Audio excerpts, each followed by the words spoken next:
Wait. Best is yet to come. Yeah, the best is yet to come. Real original. The best is yet to come. Because it means that the best is yet to come. ពន្យល់អត្ថន័យឃ្លាអង់គ្លេស The best is yet to come. The best is yet to come. ជាភាសាខ្មែរនេះជាឃ្លាអង់គ្លេសមួយដែលយើងអាចប្រើដើម្បីលើកទឹកចិត្តនរណាម្នាក់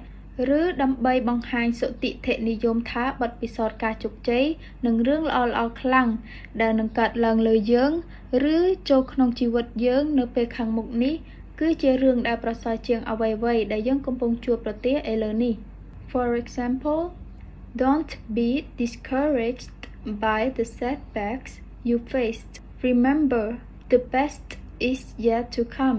and your hard work will pay off. មានន័យថាចូលកុំមានអារម្មណ៍បាក់ទឹកចិត្តចំពោះបញ្ហាប្រឈមដែលអ្នកបានជួបប្រទះអីចូលចងចាំថា